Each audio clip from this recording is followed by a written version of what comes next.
欢迎来到今天的深度解析。说真的，大家有没有想过一个问题：我们所处的环境到底对我们的人生有多大的操控力？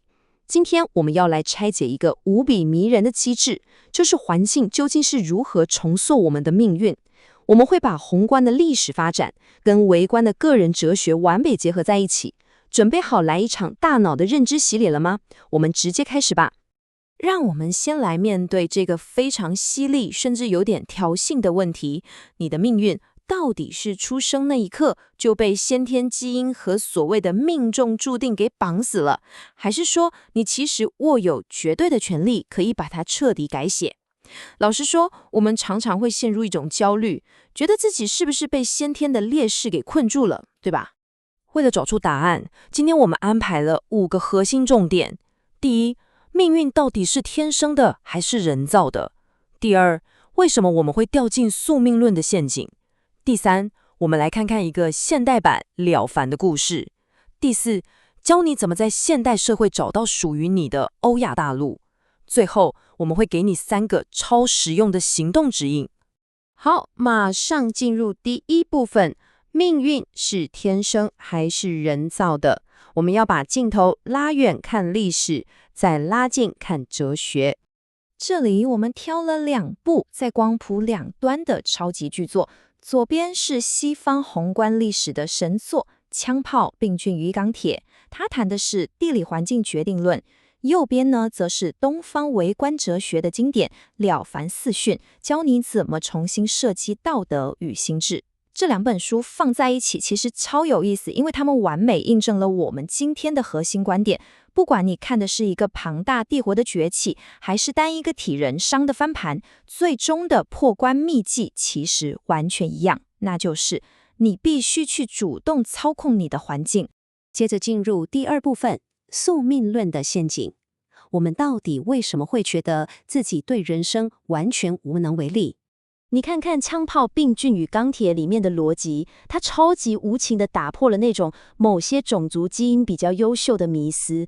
作者直接点出，早期的全球征服者根本不是因为 DNA 比较好，他们纯粹只是运气好，抽中了一个高流动性的地图。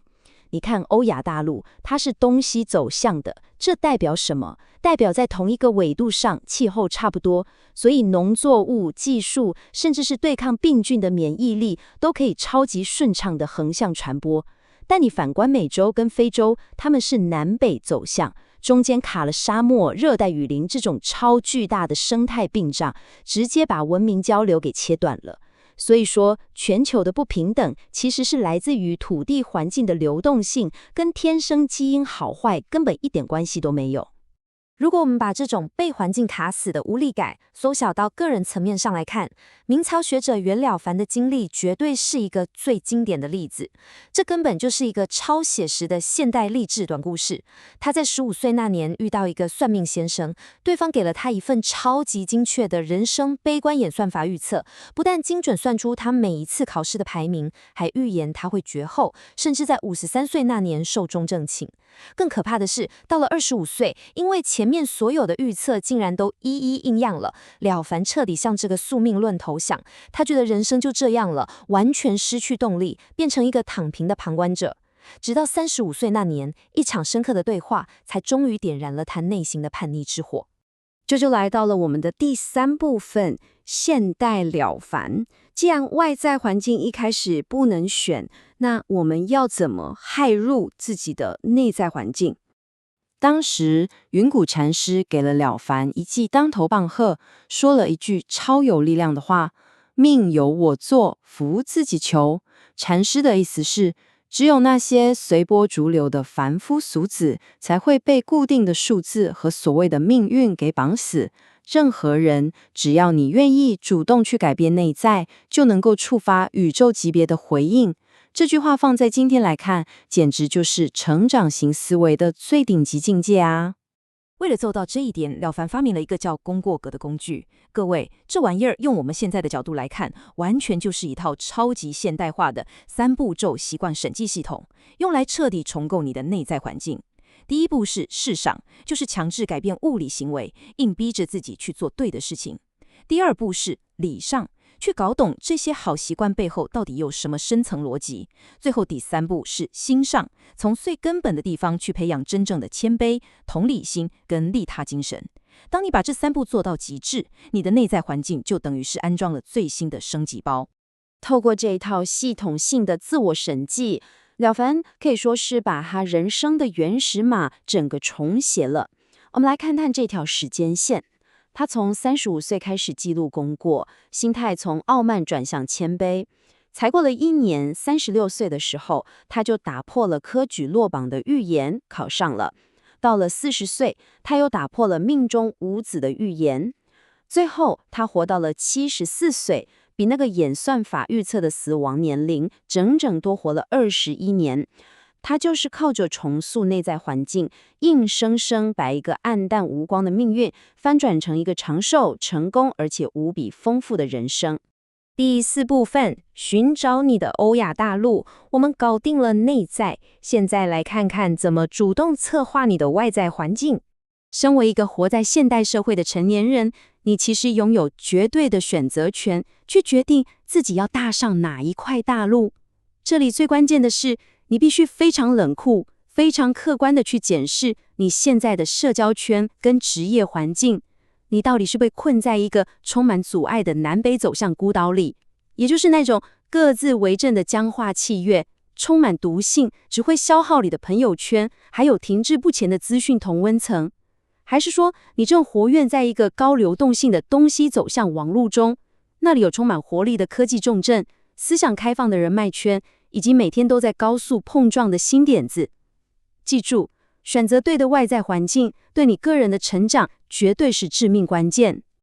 最后第5部分，也就是我们的3大行动指引，我们要怎么样把这些观念转化为能启动长期复利效应的实战策略？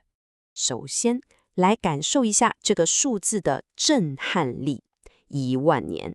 欧亚大陆正是花了整整1万年的时间，去把它那些看似微小的地理优势不断复利滚动，最终累积成无可比拟的文明动能。这就是宏观环境加成时间的力量。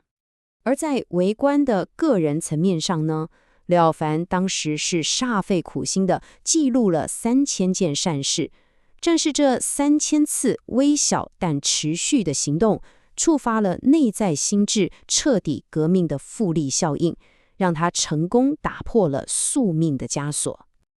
所以，不管是庞大的帝国，还是渺小的个人，从来没有任何命运是可以一夕之间改变的。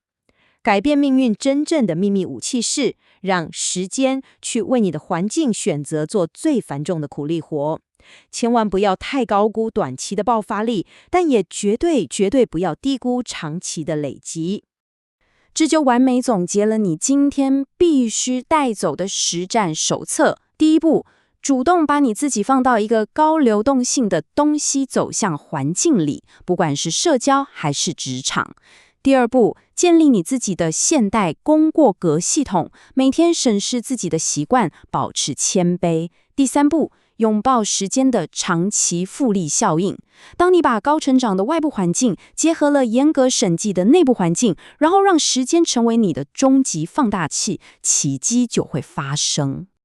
我们没办法选择自己的起跑点，也没办法决定一开始出生在哪一块大陆上，但是重塑人生轨迹的遥控器现在已经完完全全握在你自己的手里了。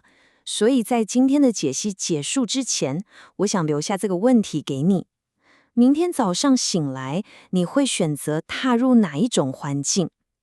去做出你的选择吧。感谢你的收看，希望这次的内容对你有帮助。我们下次见。